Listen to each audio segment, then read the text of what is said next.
नर्क में आपका स्वागत है। ईरान के अंग्रेजी अखबार तेहरान टाइम्स ने ट्रंप को साफ चेतावनी दी है कि अगर अमेरिकी सैनिकों ने ईरान की ज़मीन पर कदम रखा तो ताबूत में वापस लौटेंगे। दरअसल अमेरिका ने ईरान जंग में डुबल टैक स्ट्रेटजी अपनाई है। एक तरफ जंग रोकने के लिए डिप्लोमेटिक चैनल से बातचीत की कोशिशें हो रही हैं, तो दूसरी तरफ फाइनल ब्लो यानी अंतिम प्रहार की तैयारी भी है, जिसमें ज़मीनी सैनिक भी शामिल होंगे। बताया जा रहा है कि 31वीं मरीन एक्सपेडिशनरी यूनिट के 3500 अमेरिकी सैनिक यूएसएस त्रिपोली पर सवार होकर जापान से मिडिल ईस्ट पहुंच चुके हैं। उनके साथ ट्रांसपोर्ट और लड़ाकू विमान भी भेजे गए हैं।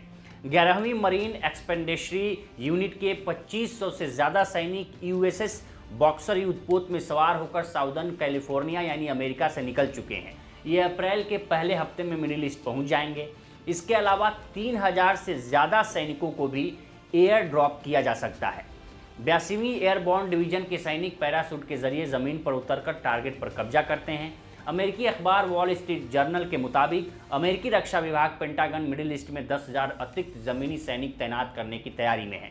जानकारों का मानना है कि इतनी बड़ी संख्या में सैनिक किसी छोटे टारगेट पर कब्जा करने के लिए पर्याप्त है।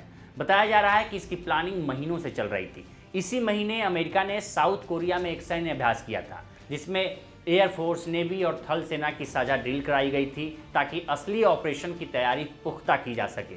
जानकारों का मानना है कि ईरान की जियोग्राफी और जंग के खर्च को देखते हुए अमेरिका फुल स्केल वॉर के बजाय 3 संभावित ज़मीनी टारगेट पर हमले कर सकता है।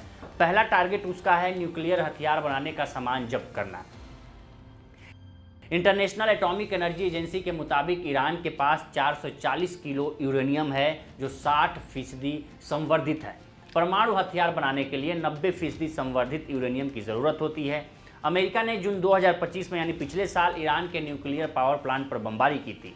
अब यहाँ मौजूद यूरेनियम को कब्जे में लिया जा सकता है, लेकिन सवाल है कि इस ऑपरेशन को अंजाम कैसे दिया जाएगा। इस पर जानकारों का मानना है कि पहले अमेरिकी सैनिक न्यूक्लियर ठिकानों के पास हवाई हमले करेंगे, ताकि ईरानी सेना को व्यस्त रखा जा सके। फिर रात के अंधेरे में थल सैनिकों की हवाई लैंडिंग कराई जाएगी। इन्हें न्यूक्लियर फैसिलिटी की सुरक्षा में तैनात ईरानी सैनिकों का सामना करना होगा। साइट पर कब्जे के बाद मिलिट्री के ज्वाइंट स्पेशल ऑपरेशंस कमांड की एक यूनिट बुलाई जाएगी, जिन्हें न्यूक्लियर हथियारों को निष्क्रिय करने की ट्रेनिंग मिलती है।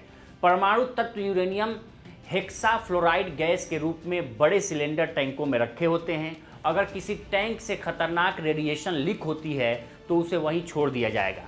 जो न्यूक्लियर तत्व सुरक्षित होंगे उन्हें बाहर निकालकर अमेरिका भेजा जाएगा और सुरक्षित जगह पर स्टोर किया जाएगा। एक्सपर्ट मानते हैं कि यहाँ पूरा ऑपरेशन हर स्टेज पर बहुत चुनौतीपूर्ण होगा और ख़तरनाक साबित हो सकता है। सैनिकों की जान को बहुत ज़्यादा खतरा होगा। न्यूक्लियर रेडिएशन भी लीक हो सकता है। अब दूसरा टारगेट क्या है? खार्ग द्वीप पर कब्जा।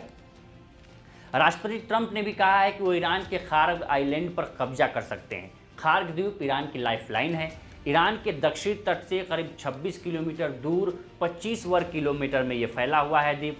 यहाँ से ईरान का करीब 90% कच्चा तेल एक्सपोर्ट होता है। यहाँ करीब 3 करोड़ बैरल तेल स्टोर किए जा सकते हैं। बताया जा रहा है कि फ़िलहाल यहाँ करीब 1.8 करोड़ बैरल तेल स्टोरेज है फ़िलहाल। इस पर कब्जे की प्लानिंग में बताया जा रहा है कि यहाँ अमेरिकी फाइटर जेट्स पहले जमकर बमबारी करेंगे और ईरान के मिसाइल लॉन्चर और रडार सिस्टम को तबाह करेंगे।